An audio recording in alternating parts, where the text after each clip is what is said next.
Welcome you all on AKM academy platform. तो आज हम करने वाले हैं रिएक्शन मैकेनिज़्म की सीरीज़ में ही एलिमिनेशन रिएक्शन अपनी क्लेडन बुक से, जो कि ओल्ड क्लेडन बुक में है चैप्टर 19। तो यहाँ पर हम इस लेक्चर को करते वक्त क्या देखेंगे कि किस तरह से हमारा जो एलिमिनेशन रिएक्शन है वो सब्स्टिट्यूशन रिएक्शन से किस तरह से डिफ़र करता है। और एलिमिनेशन रिएक्शन में हमारा बेसिकली जो सबसे मेन है वो होता है हमारा बीटा एलिमिनेशन। तो उस बीटा एलिमिनेशन को हमने देखना है मेजरली कि बीटा एलिमिनेशन हमारा किस तरह से होता है। ठीक है, तो बीटा एलिमिनेशन हमने देखना है। बीटा एलिमिनेशन के हमारे टाइप्स होते हैं E1, E2, E1CB। तो ये वाले रिएक्शन हमने यहाँ पर मेनली देखने होते हैं। तो आज की क्लास में हम स्टार्ट करते हैं अपना एलिमिनेशन रिएक्शन। तो जैसे कि यहाँ पर हमें बुक में पहले ही टॉपिक में कंपैरिजन दिखाया जा रहा है, सब्स्टिट्यूशन एंड एलिमिनेशन। ठीक है, तो जैसे बुक में हमें दिया हुआ है हम उसी तरह से यहाँ पे इसको पढ़ के समझने की कोशिश करते हैं। क्या लिखा हुआ है यहाँ पर कि substitution reactions of tertiary butyl halides you will recall from chapter 17 invariably follow the SN1 mechanism. खैर, जब हमने चैप्टर 17 पढ़ा था तो उसमें हमने देखा था कि जो हमारे टर्शरी ब्यूटिल हैलाइड्स थे वो आपके SN1 मैकेनिज्म को फॉलो करते थे। ठीक है, ये हम पढ़ के आए। खैर, in other words the rate determining step of their substitution reaction is unimolecular, it involves only the alkyl halide. तो हमने वहाँ पे क्या देखा था, जो रेट डिटरमाइनिंग स्टेप था सब्स्टिट्यूशन रिएक्शन का वो आपका यूनिमोलिकुलर था, जिसमें केवल एल्किल हैलाइड की कंसंट्रेशन ही आपकी क्या थी, मायने रखती थी। And this means that no matter what the nucleophile is the reaction goes at the same rate. तो वहाँ पे हमने क्या पाया था कि अगर हम न्यूक्लियोफाइल कोई सा भी ले, लेकिन उससे रिएक्शन के रेट पे कोई फ़र्क नहीं पड़ता था। अगर आप वीक न्यूक्लियोफाइल लेते थे तब भी आपका जो रेट ऑफ रिएक्शन है वो सेम ही रहता था। कह रहे you can not speed this SN1 reaction up for example by using hydroxide instead of water. तो कह रहा है ऐसा नहीं है कि आपने SN1 रिएक्शन करवा रहे और आपने मान लो हाइड्रोक्साइड आयन लिया है एज ए न्यूक्लियोफाइल, तो आप वाटर की जगह पर तो आप रेट ऑफ रिएक्शन बढ़ा दोगे। ठीक है, और even by increasing the concentration of hydroxide. ठीक है, या फिर आप सोचते हो कि हम हाइड्रोक्साइड आयन की कंसंट्रेशन बढ़ाते तो रेट ऑफ रिएक्शन बढ़ जाएगा। नहीं होगा, क्योंकि हमने देखा था कि वहाँ पर क्या होता था SN1 के केस में। SN1 के केस में हमने क्या देखा था कि आपका जो रेट ऑफ रिएक्शन था वो रेट ऑफ रिएक्शन की इसके डायरेक्टली प्रोपोर्शनल था, केवल एल्किल हैलाइड की कंसंट्रेशन पे ही डिपेंड कर रहा था। एल्किल हैलाइड, ठीक है, इसकी कंसंट्रेशन पे ही डिपेंड कर रहा था। तो ऐसे में अगर आप न्यूक्लियोफाइल हाइड्रोक्साइड आयन लेते हो, क्योंकि एक चार्ज न्यूक्लियोफाइल है, या फिर वाटर लेते हो, तो उससे रेट पे SN1 सब्स्टिट्यूशन के रेट पे कोई फ़र्क नहीं पड़ता है। कह रहे अगर आपने इसकी कंसंट्रेशन इंक्रीज कर दी, न्यूक्लियोफाइल की हाइड्रोक्साइड आयन ले रखा और उसकी कंसंट्रेशन इंक्रीज कर दी, तब भी आपका जो SN1 रिएक्शन है वो उसी स्पीड से ही मूव करता था। जैसे यहाँ पर हमें एग्जांपल के तौर पे दिया गया है कि आपका टर्शरी ब्यूटिल ब्रोमाइड है, ये पहले क्या होगा, अपने रेट डिटरमाइनिंग स्टेप जो कि हमें पता है क्या होता है कि वहाँ पर हैलाइड आयन बाहर निकलता है, कार्बोकेटायन फॉर्म होता है। ठीक है, इस तरह से आपका टर्शरी कार्बोकेटायन फॉर्म हो गया। अब इस टर्शरी कार्बोकेटायन पे कोई भी आपका न्यूक्लियोफाइल आसानी से अटैक कर सकता है, वो चाहे वीक न्यूक्लियोफाइल वाटर हो या फिर आपका स्ट्रॉन्ग न्यूक्लियोफाइल हाइड्रोक्साइड आयन हो, दोनों ही सेम स्पीड से रिएक्शन करते हैं, फास्ट रिएक्शन होता है और आपको आपका प्रोडक्ट मिल जाता है। क्या लिखा हुआ है, reaction goes at the same rate what ever the nucleophile. फिर इसमें जो उन्होंने लास्ट लाइन लिखी थी अभी हम जब पढ़ रहे थे कि अगर आप स्ट्रॉन्ग न्यूक्लियोफाइल ले रहे हो और उसकी कंसंट्रेशन इंक्रीज कर रहे हो, तो जस्ट आप अपना क्या कर रहे हो, टाइम वेस्ट कर रहे हो, कुछ फ़ायदा नहीं होने वाला। ठीक है, आप उससे आगे क्या लिख रहे हैं, कह रहे you had also be wasting your alkyl halide. बल्कि कह रहे अगर आप कंसंट्रेशन बढ़ा रहे हो, स्ट्रॉन्ग न्यूक्लियोफाइल ले लिया आपने और उसकी कंसंट्रेशन आप इंक्रीज कर रहे हो, तो आप अपना एल्किल हैलाइड भी वेस्ट करोगे। कह रहा है ऐसा क्यों, this is what actually happens if you try the substitution reaction with a concentrated solution of sodium hydroxide. की एक तरफ तो आपने स्ट्रॉन्ग न्यूक्लियोफाइल लिया और उसकी कंसंट्रेशन भी क्या कर दी है, हाई रख दी है, इंक्रीज कर दिए, तो वहाँ पर क्या हो रहा है कि सब्स्टिट्यूशन रिएक्शन ना होके एलिमिनेशन रिएक्शन हो जा रहा है, आपको एक एल्कीन एज ए प्रोडक्ट मिल रही है। कह रहे reaction of tertiary butyl bromide with concentrated solution of NaOH, कि आपने क्या लिया यहाँ पर, टर्शरी ब्यूटिल ब्रोमाइड लिया और इस टर्शरी ब्यूटिल ब्रोमाइड के अगेंस्ट आपने क्या लिखा है, as a nucleophile hydroxide ion, ठीक है, जो कि एक चार्ज न्यूक्लियोफाइल आपको दिख रहा है, और इसकी आपने कंसंट्रेशन क्या ले ली, हाई ले ली, ठीक है, हाई कंसंट्रेशन में ले लिया इसको, तो आपको सब्स्टिट्यूशन ना होके यहाँ पर क्या मिल गया, एलिमिनेशन हो गया है। एलिमिनेशन में क्या हुआ कि आपका इस तरह से कुछ हेलोजन एटम है, ये हेलोजन एटम तो बाहर हुआ ही हुआ, साथ ही साथ क्या हुआ कि इस हाइड्रोक्साइड आयन ने किसी एक साइड से क्या निकाल लिया, प्रोटॉन को एक्सट्रैक्ट कर लिया, और उससे क्या बन गया, आपका एल्कीन का फॉर्मेशन हो गया, ठीक है, एल्कीन फॉर्म होता हुआ मिल रहा है, साथ में आपका वाटर और ब्रोमाइड आयन इस तरह से बाहर निकला। तो यहाँ पे हमने क्या देखा कि जो ये reaction stops being a substitution and N alkene is formed instead overall HCl नहीं होगा, यहाँ पे Br है तो HBr कर लेंगे। Overall HBr has been lost from the alkyl halide and the reaction is called elimination. तो अब इस रिएक्शन में सब्स्टिट्यूशन ना हो गया, एलिमिनेशन हो गया है, कि यहाँ पर आपका क्या हुआ, सब्स्टिट्यूशन ना होके आपको एक एल्कीन फॉर्म होती हुई दिख रही है, ठीक है। तो कह रहे in this chapter we will talk about the mechanism of elimination reaction as in the case of substitution there is more than one mechanism for elimination. We will compare elimination with substitution. Either reaction can happen from almost identical starting material and you will learn how to predict which is more likely. Much of the mechanistic discussion relates very closely to chapter 17 and we suggest that you should make sure you understand all of the points in that chapter before tackling this one. This chapter will also tell you about uses for elimination reaction. Apart from a brief look at the Wittig reaction chapter 14, this is the first time you have met a way of making alkenes. तो इसमें हमें क्या बता रहे हैं कि इस chapter में हम एलिमिनेशन रिएक्शन को पढ़ने वाले हैं और उसके एक से ज़्यादा मैकेनिज्म हो सकते हैं, सेम लाइक सब्स्टिट्यूशन रिएक्शन, और कह रहे हैं कि एलिमिनेशन रिएक्शन पढ़ने से पहले अपने सब्स्टिट्यूशन रिएक्शन को अच्छे से समझ लिया होगा। तो अब हम देखते हैं कि एलिमिनेशन आपका कब हो सकता है। कह रहे elimination happens when the nucleophile attacks the hydrogen instead of carbon। तो कह रहे एलिमिनेशन आपका कब होगा कि जब आपका जो न्यूक्लियोफाइल था वो कार्बन को छोड़ के किस पर अटैक करने लग जाए, हाइड्रोजन पर अटैक करने लग जाए। कह रहे the elimination reaction of tertiary butyl bromide happens because the nucleophile is basic, कि जो हमने न्यूक्लियोफाइल लिया हुआ है वो बेसिक नेचर का भी है कि वो प्रोटॉन पे भी अटैक कर सकता है। You will recall from chapter 12 that there is some correlation between basicity and nucleophilicity. तो ये हम डिस्कस कर चुके हैं, ठीक है, कि आपका बेसिसिटी और न्यूक्लियोफिलिसिटी क्या होता है ना। जब आपका न्यूक्लियोफाइल हाइड्रोजन पर अटैक करता है तो हम उसको बेस कंसीडर करते हैं। Strong bases are usually good nucleophiles, ऐसा देखा गया है जो स्ट्रॉन्ग बेस होते हैं वो अच्छे न्यूक्लियोफाइल भी होते हैं, but being a good nucleophile doesn't get hydroxide anywhere in the substitution reaction because it do not appear in the first order reaction।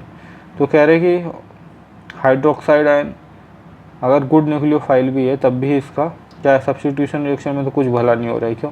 क्योंकि ये रेट डिटरमाइनिंग स्टेप में वहाँ पे इन्वॉल्व ही नहीं था। पर but being a good base does it get somewhere in the elimination reaction. लेकिन अगर ये गुड बेस बनता है तो फिर क्या है कि ये कहीं ना कहीं एलिमिनेशन रिएक्शन में इसकी कुछ उम्मीद जग रही है ना। Because hydroxide is involve in the rate determining step of the elimination reaction and so it appears in the rate equation, this is the mechanism.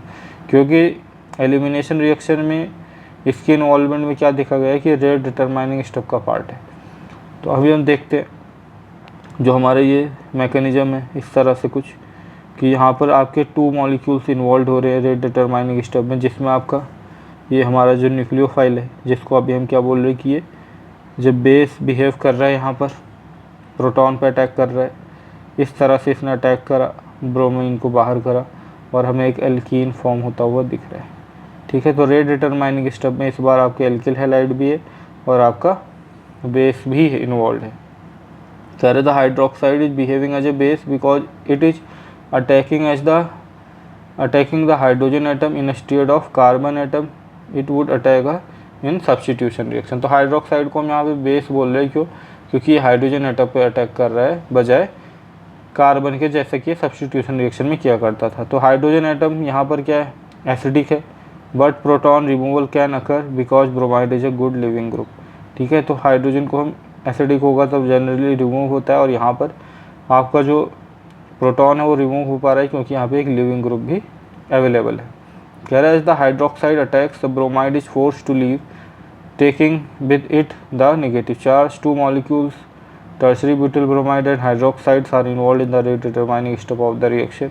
This means that the concentration of both appear in the rate equation which is therefore a second order।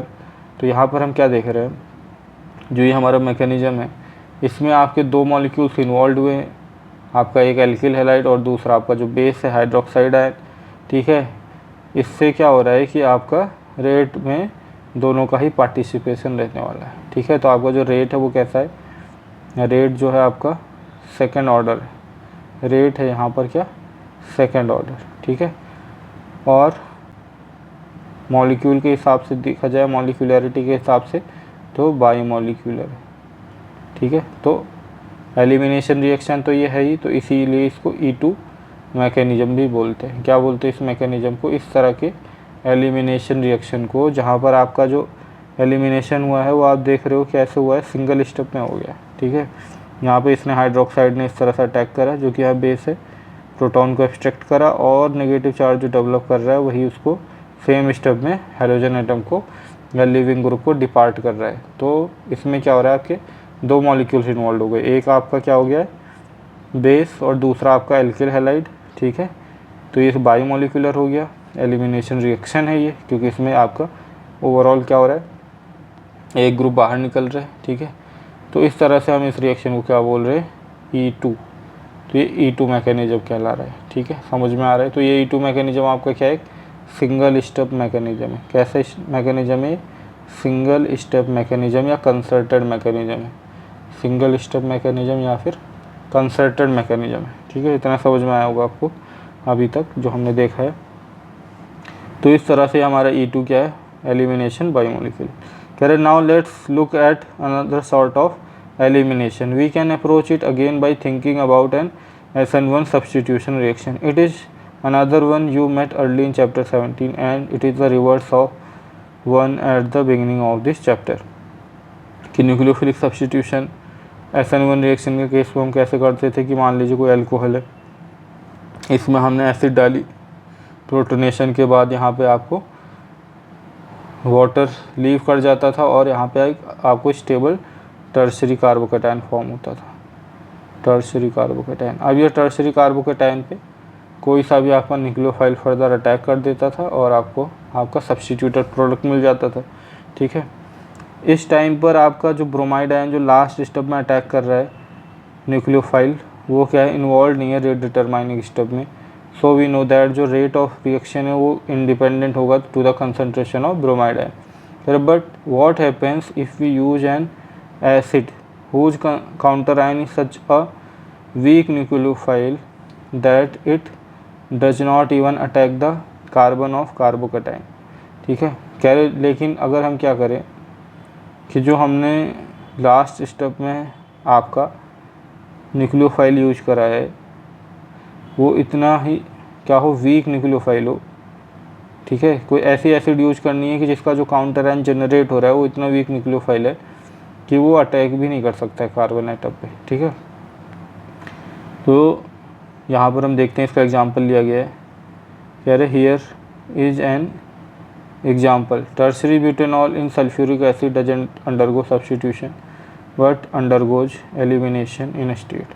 ठीक है, तो आपने यहाँ पे sulphuric acid इस तरह से कुछ दिखाई है कि आयोनाइज होते हुए यहाँ पे इसने प्रोटॉन लिबरेट करा। ये प्रोटॉन आपका क्या है, टर्शरी ब्यूटेनॉल जो है इसने क्या कर लिया है, इस तरह से एक्सट्रैक्ट करा और यहाँ पे आपका प्रोटोनेशन होने के बाद बॉन्ड क्लीवेज होके आपको एक टर्शरी कार्बोकेटायन फॉर्म हो गया है। ठीक है, तो ये टर्सरी कार्बोकेटायन जो आपका फॉर्म हुआ है ये काफ़ी स्टेबल कार्बोकेटायन है वैसे तो, पर फिर भी कार्बोकेटायन चार्ज स्पीसीज है तो अल्टीमेटली अनचार्ज स्पीसीज या मॉलिक्यूल में फॉर्म कन्वर्ट होना चाहिए। अब यहाँ पे क्या है कि दो पॉसिबिलिटी थी कि यहाँ पर या तो कोई न्यूक्लियोफिलिक स्पीसीज होती लाइक ब्रोमाइड, वो अटैक कर देती, जो कि यहाँ पर हमने जो एसिड यूज करी है उसका जो काउंटर आयन है वो क्या है, ब्रोमाइड आयन तो है नहीं, वो एक बल्कि आयन है कुछ इस तरह से, है ना, सल्फेट आयन HSO4 नेगेटिव ये आयन है हमारा। तो ये क्या है, आप देख पा रहे हो कि ये क्या है, काफ़ी बल्कि आयन है, इसका चार्ज भी डिस्पर्स है। तो ये बल्कि आयन आपका जो ये कार्बन की सब्सटीट्यूटेड साइड है ना, जहाँ पे पॉजिटिव चार्ज है वहाँ पर क्या आपके 3 ऐसे बल्कि ग्रुप लगे हुए हैं, मेथिल ग्रुप, है ना। भले हम इनके हाइड्रोजन को ऐसे दिखा नहीं रहे पर ये टेट्राहेड्रल होते हैं, है ना। मतलब ये साइड तो प्लेनर हम मान सकते हैं, पर इसके इर्द गिर्द के जो ये वाले कार्बन ही अपना 4 बॉन्ड बना रहे हैं तो ये तो टेट्राहेड्रल है। तो इन्होंने क्या करा होगा, ऐसे ही सराउंडिंग से इसको अच्छे से ऐसे घेर रखा है। अब यहाँ से पास ऑन करके इस साइड पर आके अटैक कर पाना as a nucleophile sulphate ion के लिए, हाइड्रोजन सल्फेट आयन के लिए क्या होगा, पॉसिबल नहीं होगा। तो ये क्या करेगा, बतौर न्यूक्लियोफाइल के तरह अटैक करने के बजाय क्या करेगा, ये बाहर से ही किसी भी प्रोटॉन को यहाँ से अब्स्ट्रक्ट कर लेगा, क्योंकि यहाँ पे तीनों ही मेथिल ग्रुप पे सेम है। तो यहाँ पे अभी ऐसा कुछ क्या है हमारा, ये रेडियो सेलेक्टिव वगैरह का कोई चक्कर नहीं है। तो यहाँ से किसी एक साइड से यहाँ पे आके अटैक करके प्रोटॉन अब्स्ट्रक्ट करेगा और हमें हमारा क्या मिल जाएगा, एलिमिनेशन प्रोडक्ट मिल जाएगा, आइसोब्यूटीन या 2 मेथिल प्रोपीन। तो कह रहे now the HSO4 negative is not involve in the rate determining step. तो अब हम क्या देख रहे हैं, जो ये वाला रिएक्शन हमने कराया इसमें कि पहले स्टेप में तो सिंपल प्रोटोनेशन हुआ और ब्रेक डाउन होकर आपको कार्बोकेटायन मिल गया। तो ये आपका रेट डिटरमाइनिंग स्टेप था, ठीक है। जैसे कि आपका SN1 में होता था सेम लाइक, वैसे ही आपको इस वाले मैकेनिज्म में जो अभी एलिमिनेशन मैकेनिज्म हम देख रहे हैं वहाँ पे आपका फर्स्ट स्टेप हो रहा है जिसमें आपको क्या मिल रहा है, कार्बोकेटायन फॉर्म मिल रहा है। फिर नेक्स्ट स्टेप सेकंड स्टेप में आपको, ये आपका सेकंड स्टेप हो गया, सेकंड स्टेप आपको फास्ट स्टेप मिल रहा है और यहाँ पर आपको क्या हो रहा है, प्रोटॉन एब्स्ट्रैक्ट हो रहा है, ठीक है। तो ये फास्ट स्टेप है। तो फास्ट स्टेप तो रेट डिटरमाइनिंग स्टेप होता नहीं है, है ना। तो इस वजह से जो आपका HSO4 काउंटर आयन है वो इन्वॉल्व नहीं है आपके रेट डिटरमाइनिंग स्टेप में, ठीक है। और साथ ही साथ हमने ये भी समझ लिया कि जो ये HSO4 निगेटिव है बेसिक भी नहीं है, ठीक है। मतलब बेस की तरफ यहाँ बिहेव तो कर रहा है, पर अगर रियल में इसका नेचर देखना हो तो हमें पता है कि ये बेसिक नहीं है, क्योंकि बेसिक होने के लिए आपको क्या होना ज़रूरी है, तो जो आपको जो ये चार्ज हो, जो हमने बेसिक GOC वगैरह में पढ़ रखा है, जो ये चार्ज ये कैसा होना चाहिए, लोकलाइज्ड होना चाहिए, है ना। अगर इसको अच्छे से बेसिक होना है तो इसको लोकलाइज्ड होना चाहिए। पर जो ये चार्ज है यहाँ पर, ये क्या है रियल में, ये चार्ज रियल में क्या है यहाँ पर, ये तो डी लोकलाइज्ड है ना। ये चार्ज लोकलाइज्ड ना होके रियल में यहाँ पर क्या है, डी लोकलाइज्ड निगेटिव चार्ज है। तो ये कोई बेसिक नहीं है, ठीक है। जो ये HSO4 है ये क्या है, नॉट बेसिक एट ऑल, ये बिल्कुल भी बेसिक नहीं है, ठीक है। बेसिक है ही नहीं है। इसका चार्ज तो क्या है, इस तरह से दो ऑक्सीजन पे जाके डिस्पर्स हो सकता है। तो इस वजह से ये बेसिक नहीं है। पर ये बेस की तरह यहाँ पर क्यों बिहेव कर रहा है, जस्ट बिकॉज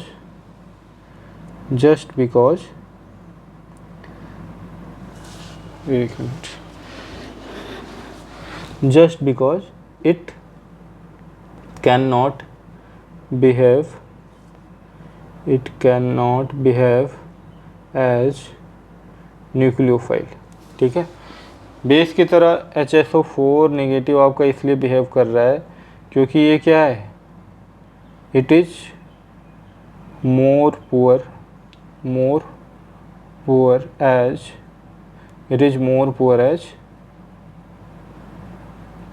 न्यूक्लियोफाइल, क्योंकि न्यूक्लियोफाइल के तौर पर उससे भी ज़्यादा पुअर है। आप समझ रहे हो, न्यूक्लियोफाइल के तौर पे तो हमने देख लिया कि ये बिहेव कर नहीं पा रहा है, ठीक है। तो अब इसका दूसरा रास्ता क्या बचता है कि ये एज ए बेस बिहेव करे। तो इसने बेस की तरह बिहेव करा और यहाँ प्रोटॉन एक्सट्रैक्ट कर लिया, क्योंकि यहाँ पे पॉजिटिव चार्ज को न्यूट्रल तो करना ही है हमने। अब वो दो तरीके से हो सकता था, या तो कोई इस तरह की स्पीसीज होती है जो यहाँ पे आसानी से अटैक कर पाती है एज ए न्यूक्लियोफाइल, तो इसका चार्ज न्यूट्रलाइज हो जाता और एक नॉर्मल सब्स्टिट्यूशन रिएक्शन हो जाती। दूसरा क्या है कि यहाँ पर कोई बेसिक स्पीसीज आए जो प्रोटॉन एक्सट्रैक्ट कर सके। अब जो हमारा काउंटर आयन जनरेट हुआ है वो क्या है, काफ़ी पुअर बेस है, लेकिन उससे भी पुअर ये क्या है, न्यूक्लियोफाइल है। अब क्योंकि ये न्यूक्लियोफाइल की तरह अटैक कर नहीं सकता, क्योंकि हमने देख लिया इसका साइज बड़ा है और ये स्टेरिक हिंड्रेंस फैक्टर न्यूक्लियोफाइल की क्या करता है, सबसे ज़्यादा अफेक्ट करता है। स्टेरिक सेंसिटिविटी होती है न्यूक्लियोफाइल के केस में, तो ये यहाँ पर कार्बन पर अटैक नहीं कर पा रहा है, इसलिए मजबूरी में ये साइड में है ना हाइड्रोजन पर अटैक करके एज ए बेस यहाँ पे आपको बिहेव करता हुआ दिख रहा है। ठीक है, इसी बात को देखो उन्होंने यहाँ पे लिखा भी है, तो कह रहे HSO4 is not at all basic and only behave as a base, या रिमूव करता है proton because it is even more feeble as nucleophile, क्योंकि ये कह रहे न्यूक्लियोफाइल के तौर पे और भी ज़्यादा कमज़ोर है। तो अब इसके बाद दूसरा रास्ता क्या है, मजबूरी में एज ए बेस बिहेव करने का बचता है। जैसे होता था ना कि पहले के टाइम पे कि अरे साइंस स्ट्रीम चूज करनी है, पर क्या होता है कि भाई मैथ्स तो पुअर है, अब मैथ्स पुअर है तो फिर चलो कोई बात नहीं बायो ले लेते हैं, है ना। तो सेम लाइक ये यहाँ पर कर रहा है कि भी जब इससे क्या न्यूक्लियोफाइल की तरह बिहेव कर नहीं पाए तो मजबूरी में अब दूसरा रास्ता बचता है कि भाई बेस ही बन जाओ, है ना।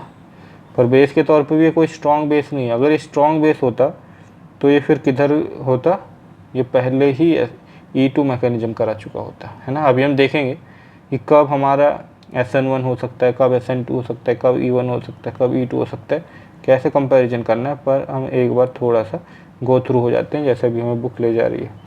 कह रहे the rate equation will not involve the concentration of HSO4 negative and the rate determining step is the same as that in the SN1 reaction, unimolecular loss of water from the protonated tertiary butanol।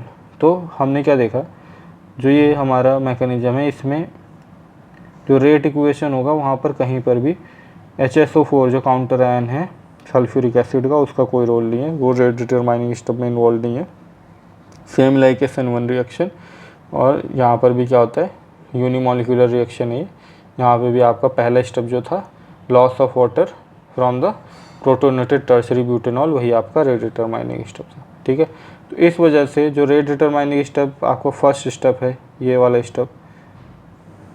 Step जो slow step है, यहाँ पर हमने क्या देखा कि आपका reactant molecule ही involve है ना। यहाँ पर क्या है रेट डिटरमाइनिंग स्टेप में आपका क्या है, एक मिनट, रेट डायरेक्टली प्रोपोर्शनल है केवल आपके सबस्ट्रेट पे, है ना, जो कि यहाँ पर हमने टर्शरी ब्यूटेनॉल ले रखा था, और आपको बेस पे इन्वॉल्व नहीं है ना। तो इसलिए ये रिएक्शन क्या होता है आपका फर्स्ट ऑर्डर रिएक्शन है। भाई क्या है, फर्स्ट ऑर्डर रिएक्शन है, और एलिमिनेशन रिएक्शन तो है ही, इसलिए हम इसको क्या बोलते हैं, इवन एलिमिनेशन बोलते हैं। इस मैकेनिज्म को क्या नाम देते हैं, इवन एलिमिनेशन मैकेनिज्म। ठीक है, होप है कि आपको यहाँ तक तो क्लियर हुई होंगी बातें। कह रहे we will shortly come back to the these two mechanism for elimination plus a third, but first we need to answer the question when does a nucleophile start behaving as a base. तो कह रहे हैं हम इन mechanism पर अभी detail में दोबारा से बात करेंगे, पर उससे पहले हम ये देख लेते हैं कि कब हमारा जो न्यूक्लियोफाइल है वो बेस की तरह बिहेव करने लग जाता है। ठीक है, तो एलिमिनेशन इन कार्बोनिल केमिस्ट्री कुछ इस तरह से इन्होंने दे रखा, हम इसको भी हम देख लेते हैं। कह रहे we have left detail discussion the formation of alkene till this chapter, but we used the term elimination in chapter 12 and 4 to describe the loss of living group from tetrahedral intermediate. For example, the final step of acid catalyzed hydrolysis shown below involve the even elimination of alcohol to leave a double bond carbonyl rather than carbon carbon double bond. ठीक है, तो इस तरह से आपको कुछ E one reaction समझाने की कोशिश करी गई यहाँ पर। ठीक है, even elimination of ROH during ester hydrolysis. ठीक है, तो इसको अभी पढ़ने की ज़रूरत नहीं है, मुझे लगा ये इसी में समझाने की कोशिश करी होगी इन्होंने। हम यहाँ से पढ़ते हैं, नई हेडिंग हमारी जो है how the nucleophile affects elimination versus substitution, ठीक है। तो हमें बेसिसिटी समझाइए क्या होती है। कह रहे you have just seen molecules bearing leaving groups being attacked at 2 distinct electrophilic site. ठीक है, कह रहा है अभी आपने देखा कि कोई मॉलिक्यूल जिसमें लिविंग ग्रुप है वहाँ पे 2 डिफरेंट इलेक्ट्रोफिलिक साइट पर अटैक हो सकता है। एक तो कार्बन पर जहाँ पे लिविंग ग्रुप अटैच्ड है, और दूसरा आपका हाइड्रोजन एटम जो कि कार्बन पे अटैच्ड है to the adjacent of leaving group, है ना। तो attack at carbon leads to substitution, attack at hydrogen leads to elimination. कह रहे since strong bases attacks proton, it is generally true that the more basic the nucleophile, more likely that elimination is going to replace substitution as the main reaction of an alkyl halide. Here is an example of this idea at work. अगर हमें कुछ इस तरह से alkyl halide दे दी गई, जो हमने base लिया है वो वीक बेस है, उसका pKa की वैल्यू आपको -7 दिख रही है, तो यहाँ पर क्या है, सब्स्टिट्यूशन रिएक्शन की पॉसिबिलिटी है ना, ओनली फ्यू % एलिमिनेशन। कैसे हो रहा है ये कि यहाँ पर आपका नॉर्मल कुछ इस तरह से पहले स्टेप में रेट डिटरमाइनिंग स्टेप में आपको क्या होगा कि आपकी क्लोराइड आयन क्या हो जाएगा कि बाहर निकल जाएगा, है ना। और क्लोराइड आयन अगर आपका बाहर निकलेगा तो हमें दिख रहा है कि एक टर्शरी कार्बोकेटायन फॉर्म होता दिख रहा है, टर्शरी ब्यूटिल कार्बोकेटायन फॉर्म होता दिख रहा है।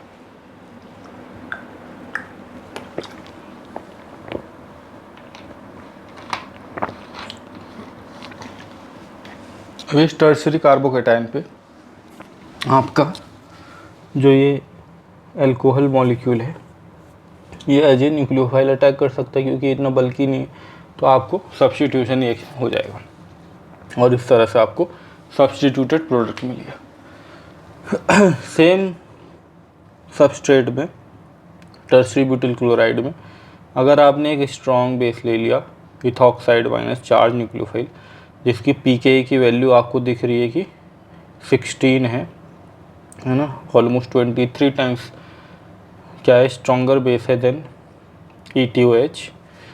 अब ये क्या कर रहा है, जो कार्बोकेटायन आपका फॉर्म हुआ है ये एज ए न्यूक्लियोफाइल कार्बन पर अटैक ना करके ये कहाँ पर अटैक कर रहा है, आपका प्रोटॉन पर अटैक कर रहा है। इवन यहाँ पे आप देख रहे हो कि कार्बोकेटायन भी फॉर्म नहीं हुआ है, फर्स्ट स्टेप में ही, सिंगल स्टेप में ही इसने डायरेक्टली कहाँ पे अटैक करा है, हाइड्रोजन पे अटैक करा है, और फिर उसी सेम स्टेप में आपका chloride ion as a leaving group depart करा है और आपको एल्कीन एक प्रोडक्ट के तौर पे मिल रहा है ना। तो ये कैसे होगा, है ना। अगर आपने क्या लिया है, एक वीक बेस लिया है, अगर हम इसको बेस के तौर पे अभी देख रहे हैं pKa वैल्यू के बेसिस पे, तो आपका जो रिएक्शन है वो सब्स्टिट्यूशन की तरफ जा रहा है। यहाँ पे आपको सब्स्टिट्यूशन होता हुआ दिख रहा है। और वहीं पे अगर आपने क्या स्ट्रॉन्ग बेस लिया है, चार्ज्ड बेस लिया है, तो आपको क्या दिख रहा है, एलिमिनेशन होता हुआ दिख रहा है। ठीक है, इतना आपको समझ में आया होगा अभी। कह रहे एलिमिनेशन सब्स्टिट्यूशन एंड हार्डनेस। कह रहे we can also rationalise selectivity for elimination versus substitution और attack of hydrogen versus attack on carbon in terms of hard and soft electrophile. कह रहे in an SN2 substitution the carbon center is soft electrophile, it is essentially uncharged and with living groups such as halide. The carbon halogen sigma star is relatively low energy LUMO. Substitution is therefore favored by nucleophiles whose home are best able to interact with this LUMO, in other words soft nucleophiles. In contrast, the carbon hydrogen sigma star is high in energy because the atoms are less electronegative. This, coupled with hydrogen's small size, makes the carbon hydrogen bond a hard electrophilic site, and as a result hard nucleophiles favor elimination. ठीक है, तो soft और hard के basis पे भी इसको हम देख सकते हैं। कह रहे हैं कि जो आपका कार्बन और हाइड्रोजन का जो बॉन्ड है उसके जो सिग्मा स्टार की एनर्जी है वो क्या होती है, कंपैरेटिवली लो होती है to the CH sigma star, है ना, इसकी एनर्जी हाई होती है। तो अगर आपको क्या है, एक थोड़ा लो एनर्जी का क्या मिलेगा, होमो मिलेगा, है ना। लो एनर्जी का अगर कोई होमो मिलेगा तो वो क्या करेगा, इस पे अप्रोच कर लेगा, इसके सिग्मा स्टार में अप्रोच कर लेगा। लेकिन अगर आपको CH के सिग्मा स्टार में अप्रोच करना है तो आपको एक हाई एनर्जी का होमो चाहिए होगा, हाई एनर्जी होमो चाहिए होगा, है ना। तभी वो जाके क्या कर पाएगा, यहाँ इस हाई एनर्जी पे अप्रोच कर पाएगा। ठीक है, तो हाई एनर्जी पे अप्रोच करने के लिए आपको हाई एनर्जी का होमो चाहिए होगा। और हाई एनर्जी के होमो क्या होंगे, जब आपका जो न्यूक्लियोफाइल है वो कहीं ना कहीं क्या हो, चार्ज्ड हो, है ना, क्योंकि चार्ज स्पीसीज की एनर्जी हमें पता है हाई होती है। तभी वो जाके क्या होगा, उतने हाई एनर्जी का हो पाएगा कि कार्बन हाइड्रोजन के सिग्मा स्टार में जाके अपने क्या कर सके, इलेक्ट्रॉन को पुट कर सके। ठीक है, वहाँ पे ऑब्स्ट्रक्शन कर सके। वहीं पे आपका क्या है, कार्बन हाइड्रोजन के सिग्मा स्टार की एनर्जी का उस कंपैरेटिव क्या है, लो है। तो यहाँ पे आपका एक लो एनर्जी का होमो भी अप्रोच कर सकता है, जो कि जनरली क्या होते हैं, अनचार्ज होते हैं। क्या होंगे, अनचार्ज होंगे। इसका मतलब वो कहीं ना कहीं थोड़ा वीक न्यूक्लियोफाइल होंगे या वीक बेसिक होंगे। ठीक है, तो ये हमने इस तरह से भी देख सकते हैं हार्ड सॉफ्ट के बेसिस पे। अब बात आती है साइज़ की, कि साइज़ किस तरह से अफेक्ट करता है। कह रहे for a nucleophile attacking a carbon atom means squeezing past its substituent, and even for the unhindered primary alkyl halide there is still one alkyl group attached. This is one of the reasons that SN2 is so slow on hindered alkyl halides. The nucleophile has difficulty getting to the reactive center. Getting at a more exposed hydrogen atom in an elimination reaction is much easier, and this means that as soon as we start using hard basic nucleophiles that are so bulky, elimination becomes preferred over substitution even for primary alkyl halides. ठीक है, तो क्या कह रहे हैं कि अगर आपका जो न्यूक्लियोफाइल है उसकी साइज़ भी मैटर करती है। ठीक है, अगर जो न्यूक्लियोफाइल है उसकी साइज़ कैसी होती जाती है, बल्कि होती जाती है। ठीक है, तो बल्कि साइज होने की वजह से कार्बन सेंटर पे आकर अटैक कर पाना क्या है, मुश्किल है। क्यों, क्योंकि जो आपका न्यूक्लियोफाइल है अगर वो क्या होगा, थोड़ा बल्कि साइज का होगा, तो यहाँ से रास्ता बना के इन जो एल्किल ग्रुप्स लगे हुए हैं, प्राइमरी के केस में आपका एक ही एल्किल ग्रुप होगा, लेकिन फिर भी थोड़ा बहुत हिंड्रेंस तो वो कॉज करेगा इस इनकमिंग न्यूक्लियोफाइल को। तो यहाँ से रास्ता बना के आके अटैक करना इस बल्कि न्यूक्लियोफाइल को क्या होता है, काफ़ी डिफ़िकल्ट होता है कंपैरेटिव कि ये क्या करे कि डायरेक्ट कार्बन पे ना अटैक करके जो बाहर पे एक्सपोज्ड हाइड्रोजन है इस पे आके अटैक कर ले। तो अगर ये बल्कि भी है तो इसको अंदर तक जाना ही नहीं, इसको बाहर से जस्ट क्या करना है, इस प्रोटॉन को स्नैच करना है और यहाँ से इस उस नेगेटिव चार्ज को स्टेबल करने के लिए फिर ये लिविंग ग्रुप डिपार्ट हो जाता है। तो इस तरह से आपका क्या है कि अगर आप प्राइमरी एल्किल हैलाइड भी ले लेते हो, प्राइमरी एल्किल हैलाइड लेते हो जस्ट कि वहाँ पे आपको कोई बहुत स्टेरिक हिंड्रेंस नहीं देखने को मिल रही है, किससे, एज कार्बन पे, कार्बन सेंटर पे जहाँ पे आपका हेलोजन लगा हुआ है या लिविंग ग्रुप लगा हुआ है, तो भी अगर आपने न्यूक्लियोफाइल बल्कि ले लिया है तो वो क्या है, that will shift more towards elimination. क्यों, क्योंकि अब न्यूक्लियोफाइल की ही साइज बल्कि हो चुकी है, तो वो क्या करेगा कार्बन सेंटर पे अटैक ना करके बाहर के हाइड्रोजन एटम पे ही अटैक करेगा। तो इस तरह से देखा जाता है ना। यहाँ पे कुछ रिएक्शन आपको शो करेगा कि आपका क्या है, अगर तो यहाँ पे आपने क्या लिया है, प्राइमरी एल्किल हैलाइड लिया हुआ है। क्या लिया हुआ है, primary alkyl halide, alkyl halide. और जो आपने बेस लिया है या न्यूक्लियोफाइल लिया है, ये क्या है, चार्ज है लेकिन स्मॉल साइज का है। तो फिर ये आपका नॉर्मल सब्सटीट्यूशन रिएक्शन करवा दे रहा है, SN2 रिएक्शन करवा दे रहा है ना। SN1 रिएक्शन तो होगी नहीं, ये तो आपको पता ही है, क्योंकि यहाँ पर एक अनस्टेबल कार्बोकेटाइन फॉर्म होगा। लेकिन यहाँ पे SN2 रिएक्शन हो जाएगी और आराम से सब्सटीट्यूशन करा जा सकता है, एलिमिनेशन नहीं हो रहा है ना, क्योंकि एलिमिनेशन क्या एक एनर्जेटिकली अनफेवरेबल कंडीशन है ना, मतलब कि हाई एनर्जी पे होती है, तो काइनेटिक फेनोमेना हो गया, थर्मोडायनेमिक फेनोमेना। ठीक है, अभी ये बात भी बाद में डिस्कस करेंगे किस तरह से क्या होता है काइनेटिक और थर्मोडायनेमिक।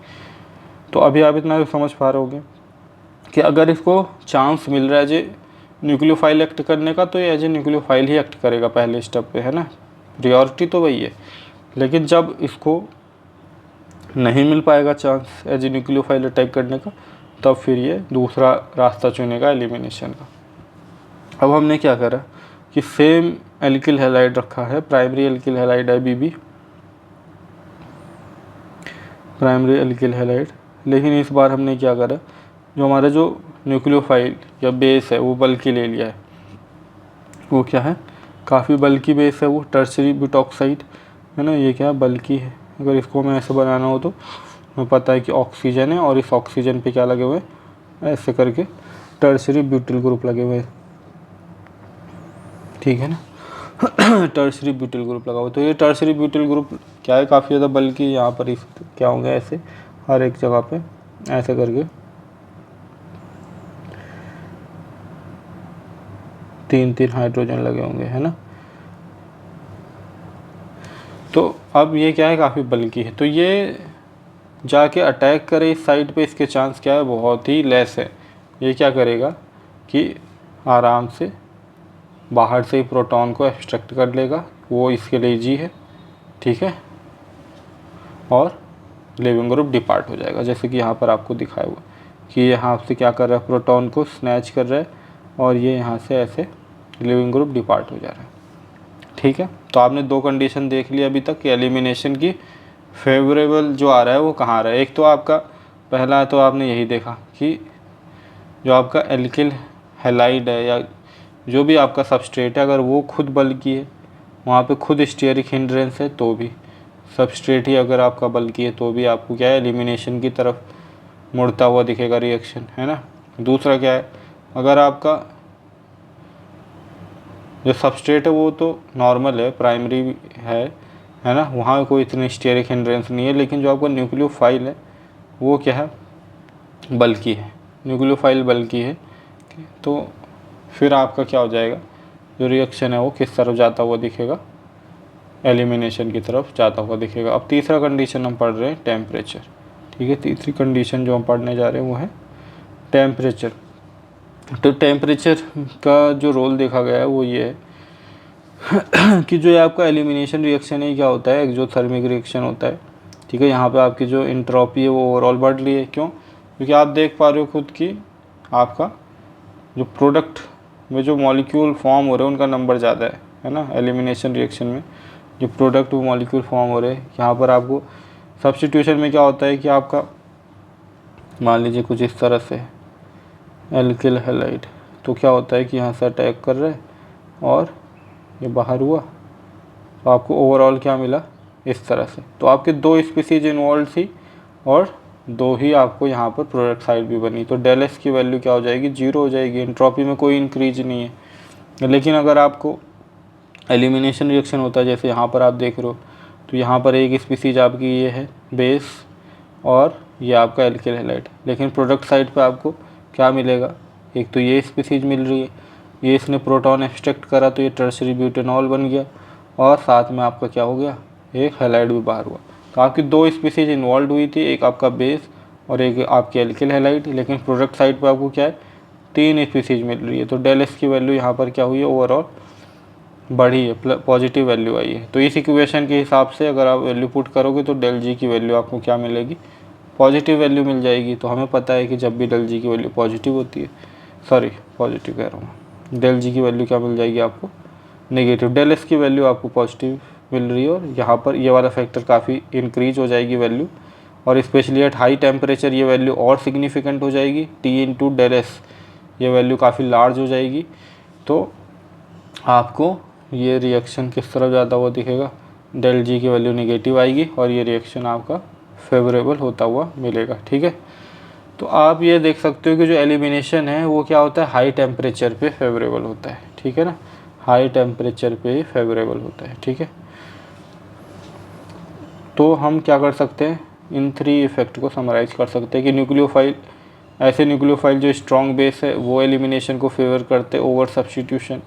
ऐसे न्यूक्लियोफाइल जो कि बेस भी है that are bulky favour elimination over substitution. और अगर टेम्परेचर का देखा जाए तो हाई टेम्परेचर क्या करता है आपका, फेवर करता है एलिमिनेशन ओवर सब्स्टिट्यूशन।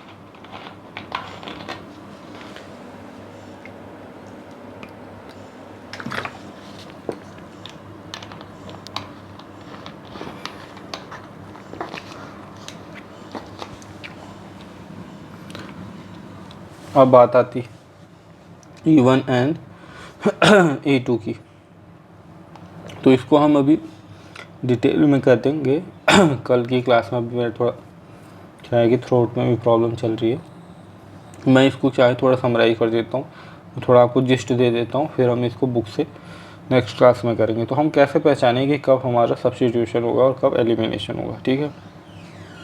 पहले तो हम यही देख लेते हैं, सब्स्टिट्यूशन वर्सेस एलिमिनेशन, ये हमें समझना है,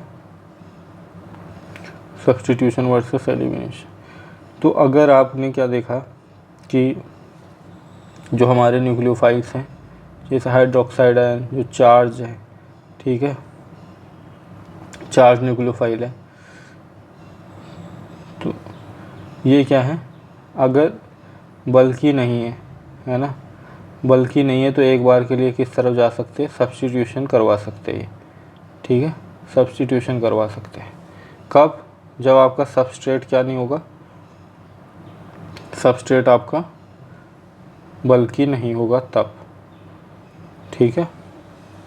अगर आपने चार्ज न्यूक्लियोफाइल ले रखा है और जो आपका सबस्ट्रेट है वो कैसा नहीं है, बल्कि नहीं है, तब आपका सब्स्टिट्यूशन हो सकता है। जैसे मान लो कि इस तरह से ये हम ले लेते हैं, ठीक है, प्राइमरी एल्किल हैलाइड है। अब मैं इसमें जो न्यूक्लियोफाइल डाल रहा हूँ वो क्या है, चार्ज न्यूक्लियोफाइल डाल दे रहा हूँ। तो चार्ज न्यूक्लियोफाइल अगर मैंने डाल दिया है तो यहाँ पर जो रिएक्शन होगी वो क्या हो जाएगी, अभी नॉन बल्कि सबस्ट्रेट होने पर सब्स्टिट्यूशन हो जाएगा। और हमें पता है सब्स्टिट्यूशन क्या कहलाएगा यहाँ पर, क्योंकि स्टेबल कार्बोकेटायन तो फॉर्म होना नहीं है, तो यहाँ पर SN2 सब्स्टिट्यूशन हो जाएगी।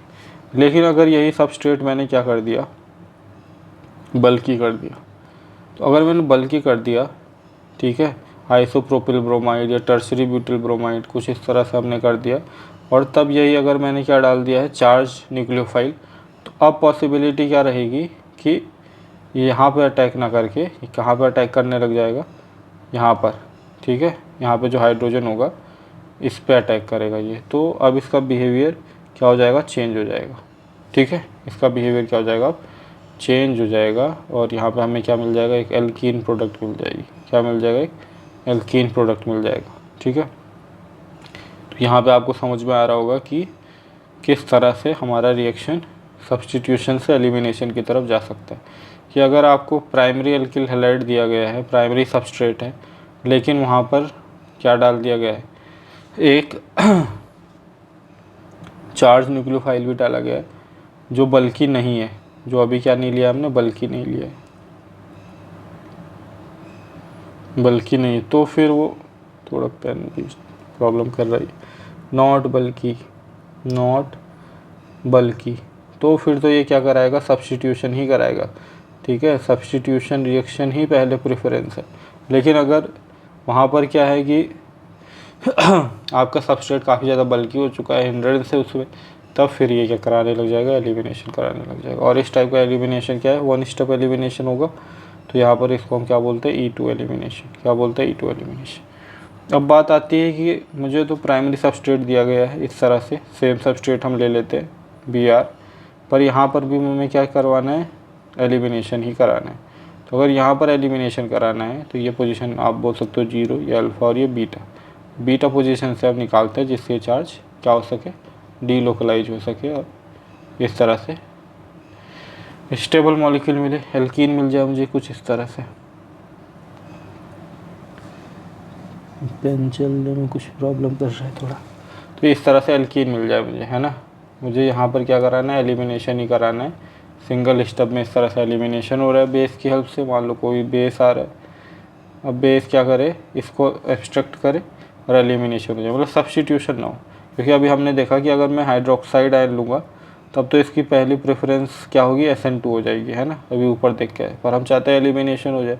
तो एलिमिनेशन कराने के लिए फिर हमें क्या करना पड़ता है, एक बल्की बेस लेना पड़ेगा। अगर हमारा सबस्ट्रेट बल्की नहीं है तो फिर हमें दूसरी तरफ से बल्कीनेस बढ़ानी पड़ेगी, और वो बल्कीनेस कहाँ से बढ़ेगी, बेस साइड से। कि अब जो आपको बेस लेना है वो न्यूक्लियोफिलिक नहीं होना चाहिए, उसका न्यूक्लियोफिलिक कैरेक्टर ख़त्म करो, ठीक है। लेकिन बेस की स्ट्रेंथ भी ज़्यादा होनी चाहिए, क्योंकि यहाँ पे कोई प्रोटॉन तो फॉर्म हो नहीं रहा है कि, मतलब अगर ऐसे फॉर्म हो जाता है टर्शरी कार्बोकेटायन तो अब तो ये हो जाता है कि यहाँ से आपने हाइड्रोजन या प्रोटॉन ने निकलना ही निकलना है ना, कोई अब उसमें गुंजाइश नहीं है।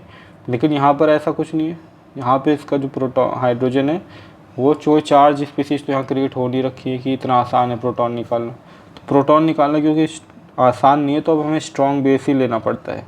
क्या लेना पड़ता है, स्ट्रॉन्ग बेस। अब जो स्ट्रॉन्ग बेस लेंगे वो कैसा होना चाहिए, वो साथ ही साथ नॉन न्यूक्लियोफिलिक भी होना चाहिए, मतलब हाइड्रोक्साइड आयन जैसा नहीं हो सकता वो, क्योंकि अगर हाइड्रोक्साइड आयन जैसा हुआ तो फिर न्यूक्लियोफिलिक बेस कहलाते हैं। ये न्यूक्लियोफाइल की भी तरह एक्ट कर सकते हैं, फिर ये SN2 की तरफ चला जाएगा, आपको मिक्सचर मिलेगा, है ना। एलिमिनेशन भी हो सकता है पर सब्स्टिट्यूशन मेन प्रेफरेंस रहेगी।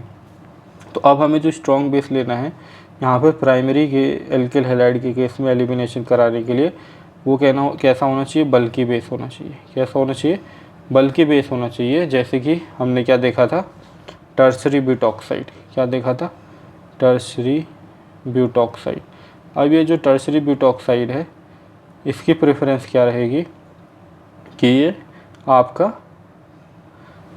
क्या कराएगा, एज ए न्यूक्लियोफाइल तो ये एक्ट कर नहीं सकता बल्कि साइज होने की वजह से। तो अब ये केवल क्या करेगा, यहाँ से प्रोटॉन एक्सट्रैक्ट करेगा और यहाँ से एलिमिनेशन करा देगा, और हमें क्या मिल जाएगा, हमारा प्रोडक्ट मिल जाएगा। एक मिनट, इस तरह से हमारा प्रोडक्ट मिल जाएगा। तो अब हमने क्या देखा, जो ये मैकेनिज्म रहा है इसमें आपकी बेस की कंसंट्रेशन से भी फ़र्क पड़ रहा है, उसकी स्ट्रेंथ से फ़र्क पड़ रहा है ना, और एल्किल हैलाइड तो इन्वॉल्व है ही, तो ये दोनों की कंसंट्रेशन पर डिपेंड कर रही है एलिमिनेशन। तो इसलिए हम इसको क्या बोलते हैं, E2 एलिमिनेशन, ठीक है। फिर इससे क्या दूसरा मैकेनिज्म हमने क्या देखा था, एक E1 में हमने क्या देखा था कि ये कब हो रहा था कि जब आपका कार्बोकेटाइन फॉर्म होता है ना। जैसे कि मान लो कि आपका क्या था, एक टर्शरी अल्कोहल था, इस तरह से टर्शरी ब्यूटेनॉल, इसमें हमने क्या करा था, एसिड डाली थी, प्रोटोनेशन के बाद यहाँ पे क्या हो गया था, ऐसे टर्शरी कार्बोकेटाइन फॉर्म हो गया था आपका, ठीक है। ये टर्शरी कार्बोकेटाइन फॉर्म हो गया था। अब ये टर्शरी कार्बोकेटाइन पे क्या हो सकता है, या तो कोई अगर न्यूक्लियोफाइल है, एसिड का जो काउंटर आयन अगर वो न्यूक्लियोफाइल है तो वो यहाँ पर आके अटैक करके क्या कर सकता था, एक सब्स्टिट्यूटेड प्रोडक्ट बना लेगा, है ना। और तब हम इस मैकेनिज्म को क्या बोलते थे, SN1 मैकेनिज्म। पर अगर हमें एलिमिनेशन कराना है तो जो हमारा काउंटर आयन प्रोड्यूस हुआ है, ये काउंटर आयन कैसा होना चाहिए, ये काउंटर आयन आपका नॉन न्यूक्लियोफिलिक होना चाहिए। सिंपल सी बात यह है कि जो ये negative charge species counter ion produce हुई है ये कैसी होनी चाहिए, नॉन न्यूक्लियोफिलिक। तो नॉन न्यूक्लियोफिलिक के लिए फिर हमें जो एसिड यूज करी है हमने, उनके कैसा होना चाहिए, काउंटर आयन काफ़ी ज़्यादा बल्की होना चाहिए, ठीक है, लेकिन बेसिक नहीं होना चाहिए ज़्यादा। दोनों बातें ध्यान रखनी है। जैसे H3PO4, तो ये H3PO4 से जो आपका काउंटर आयन प्रोड्यूस होगा H2PO4 माइनस, ठीक है, ये एक मिनट, H2PO4 माइनस, या आपका जैसे हमने H2SO4 का देखा था, H2SO4 में क्या बना था हमें HSO4 नेगेटिव। तो हमने ये देखा था ये एक तो ज़्यादा बेसिक भी नहीं है, ज़्यादा बेसिक नहीं है तो ये आपका क्या नहीं करवाएंगे, E2 मैकेनिज्म नहीं करवाएंगे, है ना। नहीं तो अगर ये ज़्यादा बेसिक होंगे तो E2 मैकेनिज्म पहले स्टेप में ही करवा सकते हैं, ठीक है। इसके बारे में भी हम देखेंगे, E1 वर्सेस E2 भी देखेंगे। अभी जस्ट हम फिलहाल ये समझ लेते हैं substitution versus elimination.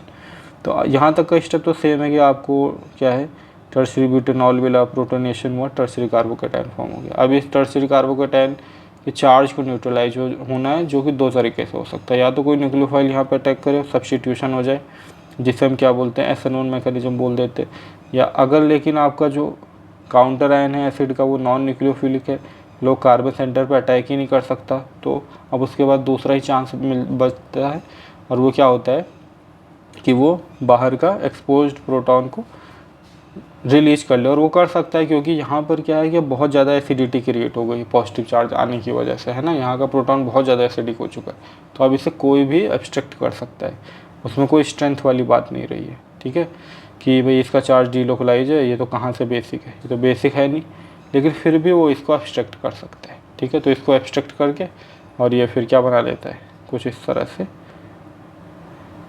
HSO4 minus, ये इसको एब्स्ट्रैक्ट कर सकता है आसानी से, क्योंकि ये बहुत ज़्यादा एसिडिक प्रोटॉन होते हैं, जो कार्बोकेटाइल में प्लस चार्ज है सीधा, है ना, बहुत ही वीक बॉन्ड है। तो यहाँ से ये इसको एब्स्ट्रैक्ट करेगा, यहाँ से हमें क्या मिल जाएगा, आपका प्रोडक्ट मिल जाएगा, ठीक है। तो इस तरह से हमें प्रोडक्ट मिल गया एल्कीन। तो अब हमने देखा कि कैसे हम सब्स्टिट्यूशन वर्सेस एलिमिनेशन, कि कब सब्स्टिट्यूशन हो सकता है, कब एलिमिनेशन हो सकता है, थोड़ा आपको आइडिया लग गया होगा। फिर इसी क्लास को हम स्टार्ट करेंगे आगे से, और हम इसमें ये भी देखेंगे कि कब E1 और E2 एक दूसरे के अगेंस्ट चल सकते हैं, कब E1 हो सकता है, कब E2 हो सकता है, इस बात को भी हम समझने की कोशिश करेंगे। और थोड़ा बहुत हम एनर्जेटिक्स वाइज भी देखेंगे कि थर्मोडाइनमिक्स के बेसिस पे क्या क्राइटेरिया होता है एलिमिनेशन और सब्स्टिट्यूशन का, वो भी डिस्कस कर लेंगे, भले वो बुक में शायद दिया नहीं है, तो फिर मैं आपको समझा दूंगा जिससे आपको और अच्छे से समझ में आए मैकेनिस्टिक वाइज कि एलिमिनेशन और सब्स्टिट्यूशन में क्या डिफरेंस है। तो इसको हम आगे की क्लास में कर लेंगे, अभी पहली क्लास को इतना ही रहने देते हैं। Thank you so much for watching. और अगर आपको ये वीडियो लेक्चर पसंद आया है तो आप चैनल को सब्सक्राइब कर लेना और वीडियो को लाइक कर देना। Thank you so much.